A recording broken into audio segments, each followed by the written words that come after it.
The removal of skill-based matchmaking or SBMM is one of the key points people make in regards to saving Fall Guys. We'll discuss what skill-based matchmaking even is, how it's implemented in Fall Guys, and why people are hoping for its removal. What is skill-based matchmaking? In a nutshell, skill-based matchmaking or SBMM is a system that is made to put you in lobbies with people who are near your skill level. So if you're a low-skilled player or a newbie, it'll put you in lobbies with other low-skilled or newbie players. And if you're a high-skilled player or pro, it'll put you in lobbies with other high-skilled or pro players. And as of the making of this video, skill-based matchmaking is currently only in solo show. The game has 3 tiers: low, medium, and high. And depending on your skill score, you'll get placed in one of the 3 tiers or buckets as it's called in the game's files. Low bucket is where you'll find the low skilled players, typically newbies. Medium is where you'll find the intermediate level players, and high is where you'll find the high skilled players. This is an oversimplification of course, but you get the general idea. Mediatronic will sometimes change the amount of skill score needed to go up or down a tier.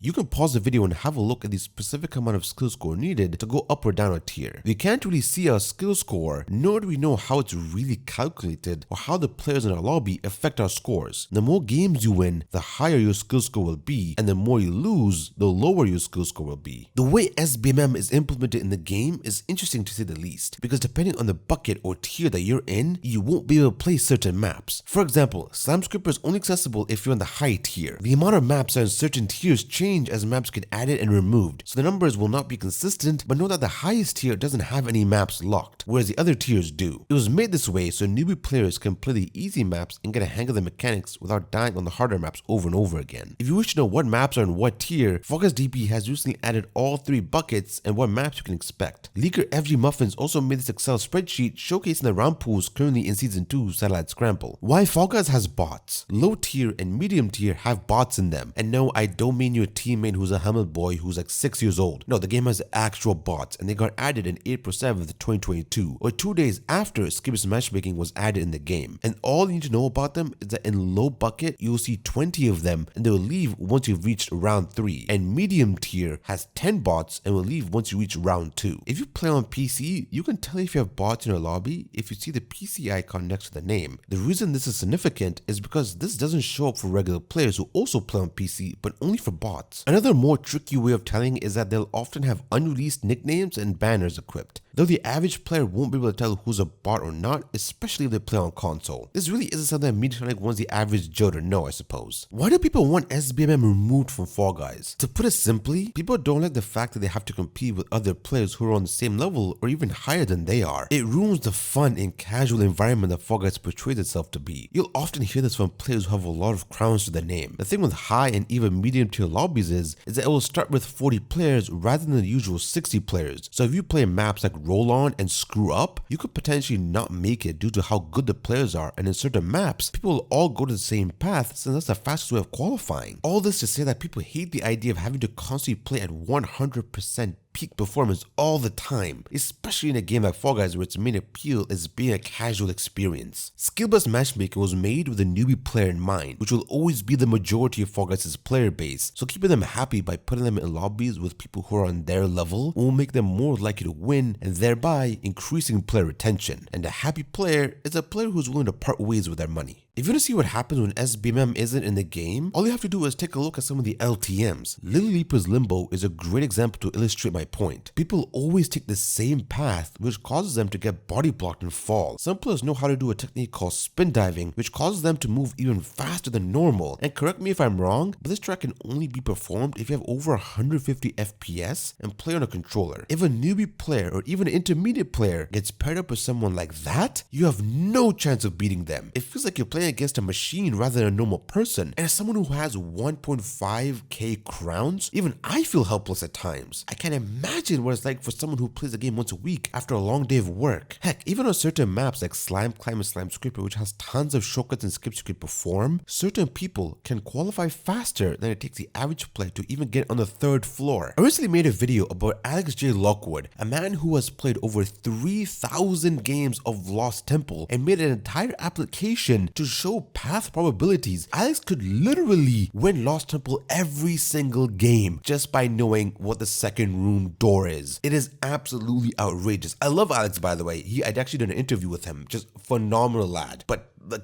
really? Does the average player think they have a chance of winning against a monster like that? Though you could make the argument that Alex is a 0.0001% anomaly, but if you've memorized some of the end path probabilities, you basically won. And for the average player, there's just no way they can compete. Even setting that aside, there are other LTMs that pros just used to absolutely grind crowns like Extreme Solo Show, Slam Climb Time, Slam Scribble Time, and etc. Like, newbie players usually do not have a chance of even making it to the second round if they play certain LTMs. This isn't to knock all the LTMs or that you shouldn't even try to play them. They make certainly great practice, and I definitely recommend, no matter what your skill level is, go and use it as an opportunity to get better at certain maps. I'm just letting people know that without Skill Based Matchmaking, you will have way more chances of encountering these 0.1% of players. With the way Skill Based Matchmaking is implemented in the game currently, if you're a high skilled player and happen to lose a bunch of games, you're able to fall into the medium bucket, and if you lose even more, you're able to fall into the newbie bucket, and you're essentially able to pub stomp newbie players. And with that, I will definitely agree that Skill Based Matchmaking needs to be tweaked. Some have suggested adding more tiers like low middle or high middle, but for now the game has a 3-tier system. We'll have to wait and see if Mediatonic changes the way SBMM works. I have my doubts personally, but they've done it before, because in Season 6 there was only one bucket or one tier. So if you were a pro player or a newbie, you will still see bots in your lobby. Another popular suggestion you may have seen floating around is the addition of a ranked mode and just putting Skill Based Matchmaking in that and removing it from solo show. This is something that I could see happening, just not anytime soon. Though I wouldn't be against the idea, I could see it potentially fragment the player base, because in certain low population regions, everyone might be trying to play casual and you feel like playing a game of ranked. It could take a very long time for that ranked lobby to be filled, and sometimes the game might not be able to find enough players in your server region, so it'll put you in a whole nother server that's far away from you, so you get high ping while everyone around you has low ping. Could you imagine trying to play certain games with high ping and ranked? And heck, if Mediatonic does make a rank mode, they might make it to where you need to have a certain amount of ping in order to even join in the first place. So if you play in a low population server,